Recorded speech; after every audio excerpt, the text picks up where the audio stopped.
ఒక యువతి ఒక బావి దగ్గర నీళ్లు తోడుతూ ఉంది. ఆమె ఎంతో వివేకవంతమైన మహిళగా ఆమె గ్రామంలో ప్రసిద్ధి చెందింది. ఒక బాటసారి ఆమె దగ్గరకు వచ్చి కొన్ని నీళ్లు ఇవ్వమని అడుగుతాడు. ఆమె నవ్వుతూ అతనికి నీళ్లను అందిస్తుంది. అతను ఆ నీళ్లను తాగాక ఆమెకు ఒక ప్రశ్నను అడుగుతాడు. ఈ ప్రపంచంలో ఒక మగాడికి చావు కన్నా ఎక్కువ బాధ కలిగించే విషయం ఏమిటి? ఆ ప్రశ్న వినగానే ఆ మహిళ కంగారుగా గట్టిగా అరవటం మొదలుపెట్టింది. నన్నెవరైనా కాపాడండి అని. ఆ అరుపులు విన్న వెంటనే గ్రామ ప్రజలు బావి వైపుకు రావటం మొదలు పెట్టారు. ఆ వ్యక్తి కంగారు పడి అసలు నువ్వేం చేస్తున్నావో నీకు అర్థమవుతుందా అని అంటాడు. దానికి ఆ మహిళ అర్థమవుతుంది. వాళ్ల చేతుల్లో నిన్ను కొట్టించటానికే ఇలా చేస్తున్నాను. వాళ్ళు వచ్చి నిన్ను ఎంతలా కొడతారంటే ఒక నెల రోజుల పాటు నువ్వు మీ మంచం కిందకు కాలు కూడా పెట్టలేవు అని అంటుంది. అది విని ఆ వ్యక్తి నన్ను క్షమించండి, నేనేదో మీరు మంచి ఇంటి మహిళగా భావించి మాత్రమే మిమ్మల్ని పలకరించాను అని అంటాడు. వెంటనే ఆ మహిళ తన పక్కనున్న బిందెలోని నీటినంతా తన ఒళ్లంతా వేసుకుంటుంది.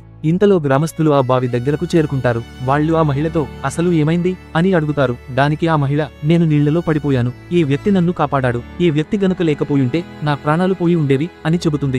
గ్రామస్తులు అతన్ని మెచ్చుకుని సత్కరించి తమకు తోచినంత డబ్బును అతనికి బహుమతిగా ఇచ్చి వెళ్తారు. వాళ్లందరూ వెళ్లిపోయాక ఆ యువతి ఆ వ్యక్తితో అడుగుతుంది, ఇప్పుడు అర్థమైందా ఒక మగాడికి చావు కన్నా ఎక్కువ బాధ కలిగించే విషయం ఏమిటో? ఒకవేళ ఎవరైనా ఒక స్త్రీని బాధ కలిగిస్తే ఆమెను కష్టపెడితే ప్రపంచంలో ఎవరూ నిన్ను సమ్మానంతో చూడరు.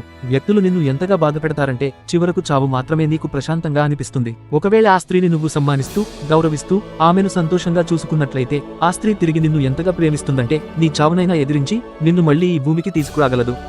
ఈ వీడియో నచ్చినట్లయితే ఒక లైక్ చేయండి. మీ జీవితంలో మీకు ఇష్టమైన మహిళ ఎవరో కామెంట్ సెక్షన్లో తెలియజేసి ఇలాంటి మరిన్ని మంచి కథల కోసం మార్నింగ్ థాట్స్ ని ఫాలో అవ్వండి.